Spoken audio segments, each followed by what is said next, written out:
Hello YouTube family, good morning. કેમ છો બધા? સ્વાગત છે ફરીથી મારા નવા બ્લોગ વિડીયોની અંદર. તો સવારમાં આપણે મસ્ત નાઈને કમ્પ્લીટ થઈ ગયા છીએ અને નાસ્તો કરવાનો જે બાકી છે તો ફટાફટ નાસ્તો કરી લેવી. આજ મોડું થઈ ગયું છે.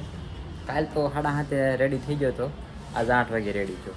10-15 મિનિટ તો નાસ્તા કરવામાં થઈ જાય. બાકી જો બહારનું વાતાવરણ સરસ મજાનું થઈ ગયું છે. તો કાંઈ નહીં, ચાલો આપણે હવે નાસ્તો કરી લઈએ. અને કુલદીપ જાય છે ઓફિસે ટિફિન લઈને.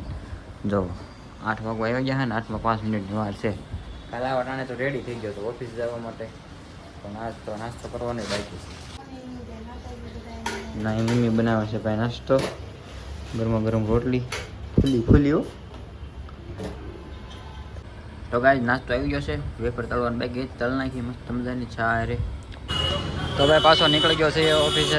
ઓફિસે શું ઘરે જ આવવા 12:30 થઈ ગયા છે. ઘરે આવી જમતા આવી. તો મિત્રો બેસી ગયા છે જમવાનું. અત્યારે બનાવ્યું છે રીંગણા બટેટાનું શાક, ટમેટા સીધો મસ્ત બનાવે છે ભાઈ. આપણે સલાડમાં છે ડુંગળી, સીભડું અને ટાટી છાશ.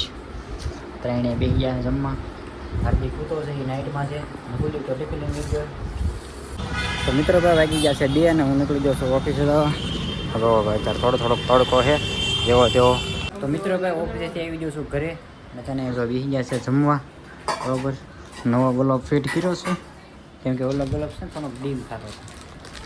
તો જમવા બેસી ગયા છે. હું હાડીમાં હુજે નહીં એટલે ગુલાબ થોડોક બીજો લઈ આવ્યો. બોલે આવ્યો છો શું બનાવ્યું? દૂધીના ઢોકળા બનાવ્યા છે ભાઈ. વાહ ભાઈ વાહ. ગુવાર બટાકાનું શાક બનાવ્યું છે, બાજરાના રોટલા, ટાઢું છાશ, ટાઢું દૂધ, સા ભાખરી બનાવી યાર ભાઈ. ઢોકળા શાક મિક્સ. તો કાંઈ નહીં, હાલો જમી લેવી હવે.